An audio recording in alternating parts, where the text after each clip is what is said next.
Hello, everybody. It is me, Marina Martinez-Bateman. I am the CEO of No Coyote Consulting. We are what?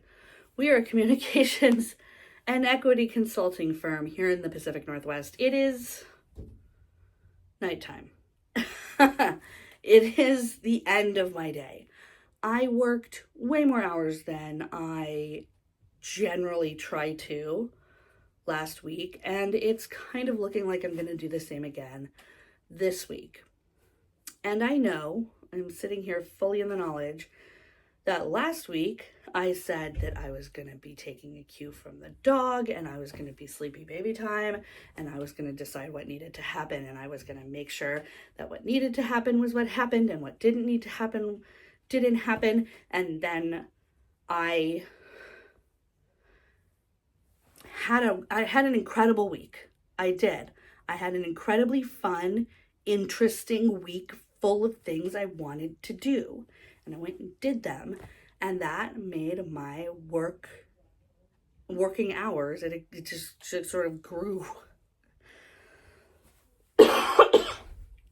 And there is a part of me that is like, the fact that 20 hours a week is full time at New Coyote is a super reasonable, good, smart limit that is highly specific to our context, where when we are working hard here. I don't think I could expect any person to work the way we work for more than 20 hours a week. That's entirely unrealistic. Because of how we do things, every second of every hour of every work day is like on. And that is why we don't work more than 20 hours. That is the most I think a person can realistically expect people to work at that pace. And that is a number that I decided we work. And I wasn't asking anyone else to work more hours. In fact, no one did last week. That was all me. And it's my company, and I kind of get to do whatever I want. Also, here I am, a person who is chronically ill, who is experiencing a cough that has been going on for about a month.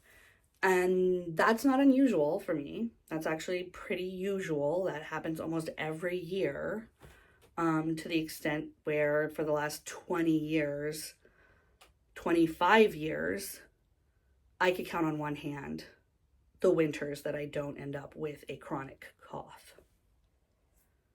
So, how much of this is applying a lens of performative self-care to my labor that I don't need? How much of this is me actually looking at my capacity and being like, hey dude, slow the fuck down?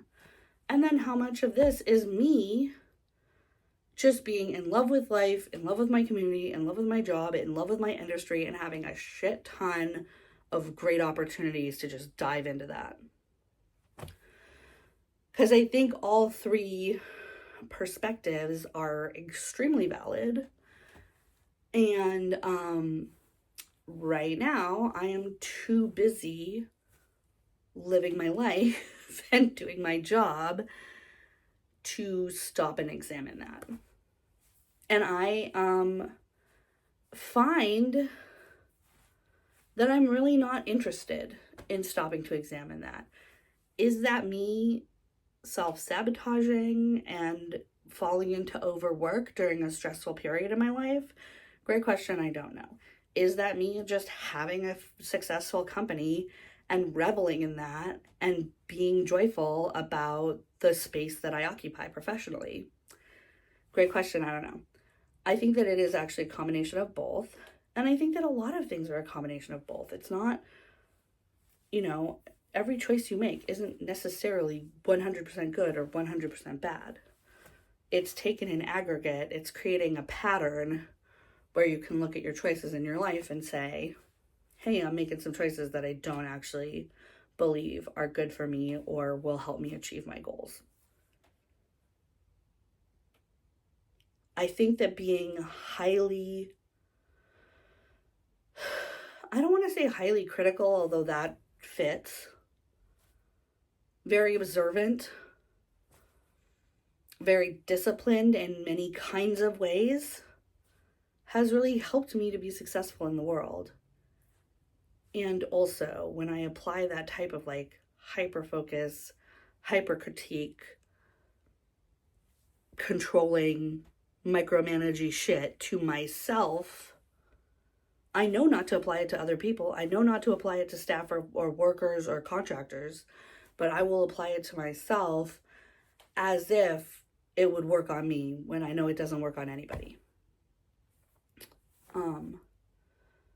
I love this about me. I love that I care about this stuff and I get into the minutia and the weeds of how exactly to run a business in the most efficient, best way. And the truth of the answer of that is that answer is different for every single business, which is a fact that overjoys me. It gives me a lot of opportunity to continue to do this work for many, many years to come and never get bored and never find a limit in how much I can learn and how much better I can be. And also, like, girl, take a fucking break. So, that's my weird rambly video. It's probably gonna be the last video of the year because we're off next week. Have a lunch, have a walk, have a weekend. Don't work for free. Don't fucking work on your holiday. Don't check that email.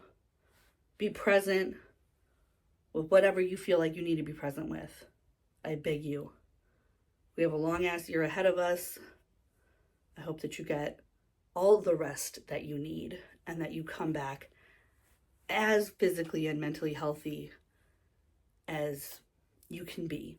Because I know my chronically ill and mentally ill girlies and boilies out there and non-binary-ies, we can only be the best as we can be on the limitations of our health, and that is just fucking fine. It's ableist to act like being physically healthy is somehow morally better or worse than anybody else's experience.